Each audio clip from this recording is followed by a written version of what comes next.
were looking to see if countries, not just companies, but countries that are more inclusive of LGBT people have stronger economies, because that would be what we would expect to see. If we didn't see that it would be hard to make, to make the broad economic case for equality.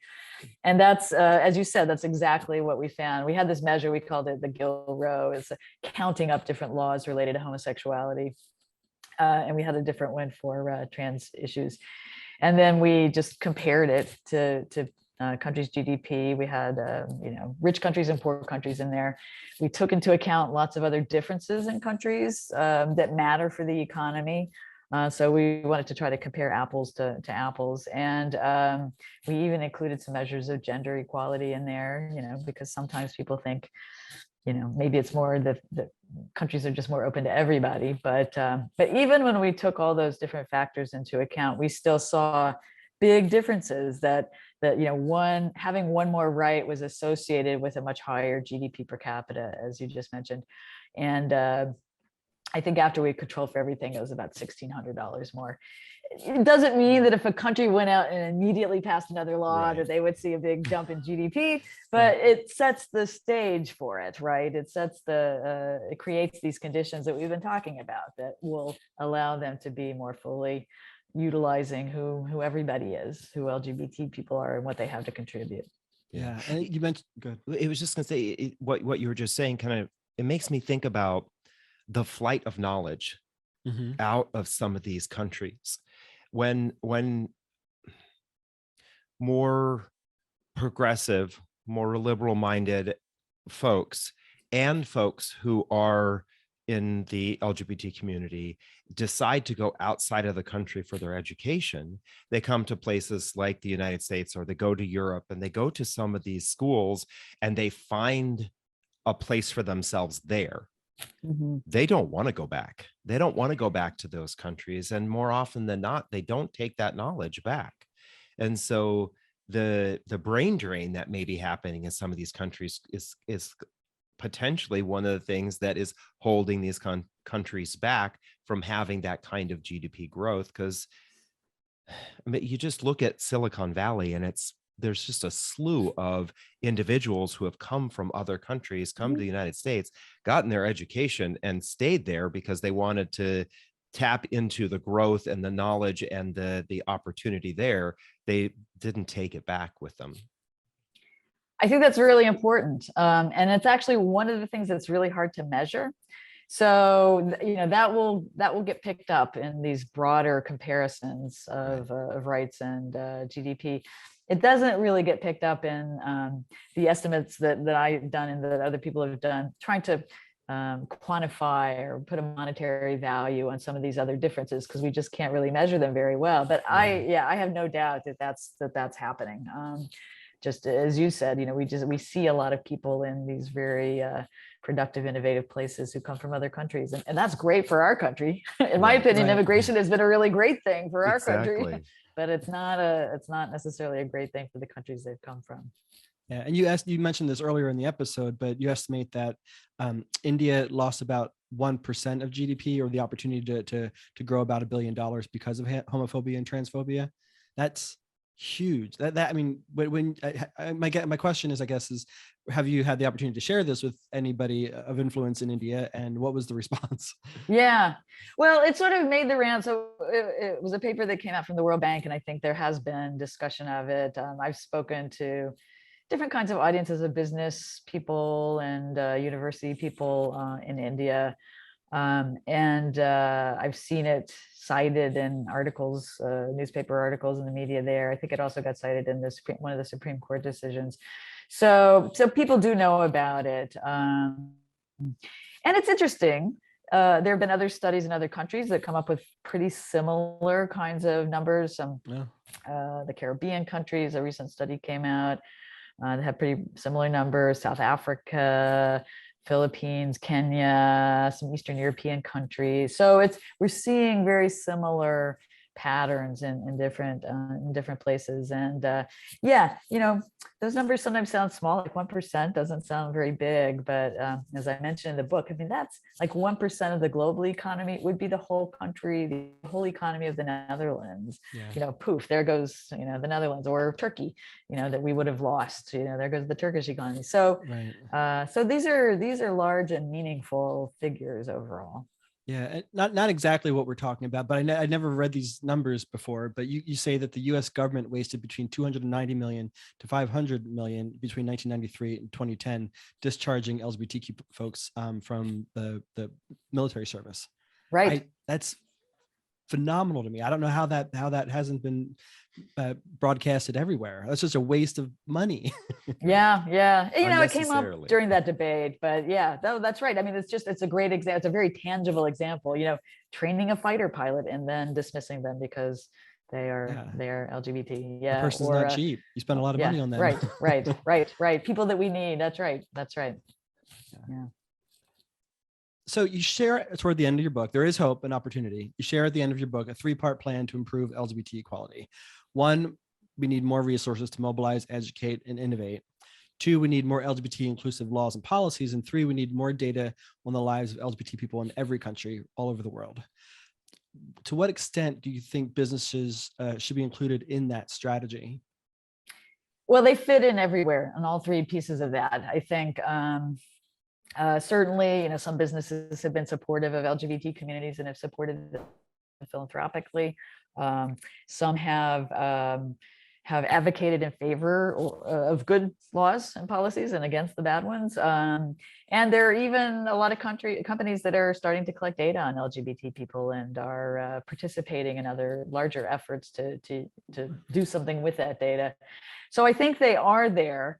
I don't know that they think about it in exactly that way, that this is kind of a strategy that can move things forward, but there certainly are some. So there are coalitions of businesses. Here's one thing that I've learned is that businesses are more comfortable when they can work with other businesses on things, because if there is going to be a backlash, it's better that there's a bunch of companies to go after, right? Yeah. So they've come together in groups like there's an organization called Open for Business that's actually making this economic case also and doing some of these studies, and they are going into taking business people into countries to have quiet conversations with policymakers and other important cultural figures. They went to the Vatican, for example, met with the Pope and people there. And so they have, kind of been able to harness some of that collective energy to make all of the whole business case look a little bigger and more important, so the businesses can go make that case somewhere else. So I think we'll keep seeing that. Todd's Shop Out Leadership is doing a good job with, reaching the people at the high level. And there are lots of other organizations at the state and national levels that are trying to harness that business energy. So it's happening on all fronts. I think getting them to, convert it to other kinds of actions that are a little more external is really the challenge, but it's starting to happen. And, as you're speaking, maybe therein lies the opportunity for the LGBTQ BRGs and ERGs in various companies, right? To your argument, maybe, I mean, I know that we used to do this when we were at Schwab. We would network with other LGBT BRGs from other companies, but usually that was a happy hour. But maybe that can be also happy hour, but also maybe a little bit more strategic about how can we get both of our companies to support, or multiple companies simultaneously to support an initiative, a cause in our local area or at the state level. Yeah. I think that there's a lot of expectation. You kind of maybe hinted at this, that there's a lot of expectation from LGBT folks when it comes to the philanthropic efforts that companies do. And maybe being a little bit more visible in what they are, the other efforts that they're doing, or putting some more, not just money, but also voice behind some of the other things that they're doing, can help to dispel some of the feelings of rainbow washing or pink washing, right? That it's not just we're not going to just change our logo to a rainbow during June. We're not just going to have a float going down the street at Pride. There are, that's one of the things John and I point out, Capital One is one of the sponsors of our podcast, and just the constant things that they're doing throughout the community that's what proved to us that we wanted to keep working with them. And I think that that's what more companies need to do, is to prove that it's not just we're giving money and we're doing a float, right? And we're doing granted, it's a great start. John and I read a really good article by a young, I think he was Filipino, who was Harvard article. Pardon? Harvard article. Yeah. Who just talked about the fact that when he was a kid and showed up and saw a billboard at a bus stop in New York City that was a company acknowledging that they were a part of Pride during the month of Pride, how that made him think about himself as a child, as a queer kid, before he even came out. And I think that the rainbows and the work that companies are doing in a Pride, all of that is great. But I think for some of that, we do need to maybe take the conversation into other directions besides just the philanthropic and the rainbows. Yeah, that is so important to put those things together. I mean, companies are going to have to do that to convince people again of their sincerity, and it's going to make all of these things more likely to happen, to kind of push forward both the more human rights agenda, as well as the practical everyday inclusion agenda that we all have, I think. So yeah, I would love to see that happen. Yeah, and I think it's important for our community to, I know there's some sense of anti-capitalism sometimes, but it's Yes. important for us to remember, as you mentioned in your book, that if it wasn't for corporate support, marriage equality probably wouldn't have happened in 2015. And also, George Bush attorneys helped make that happen, right? So there's a topsy-turvy world. So maybe we need to pick our battles a little bit more strategically and try to get corporations on our side more often than not, and help them leverage the equality that we're all hoping to achieve. Yeah, there is that anti-capitalist strain, I would say, in the LGBT movement, and there's been a lot of pushback against corporate visibility and Pride events and that sort of thing. So yeah, I mean, and some levels I understand that, because some of it is coming from some doubts about how sincere companies are, and yet they're still, at the end of the day, they employ a lot of us. This is how we survive. Right. We want these places to be open to everybody, to work, and we want companies to be good citizens and be engaged in other kinds of things in a positive way. So it's hard for them to walk that tightrope, I think, but we can do both those things. We can be critical of companies when we need to be, Right. whether it's about the environment or inequality, and we need to be, happy to see them do the right thing. So let's push them more towards doing the right thing. Right. Exactly. We're concerned about global warming, but we're still flying to Mexico for our next vacation. Well, Right? there's that. Yeah. Right. It just kind of what you were just saying there. We went on a Janet Jackson marathon yesterday, but it reminded me of the song where I can't remember which song it is, but one of the women says, "But what has he done for you lately?" And I guess that's kind of the question. That's the song, David. Right? What have you done for me? So we need to ask ourselves, what are the companies doing? We cannot rest on just getting a 100 on the HRC index. They have to be showing us a little bit more.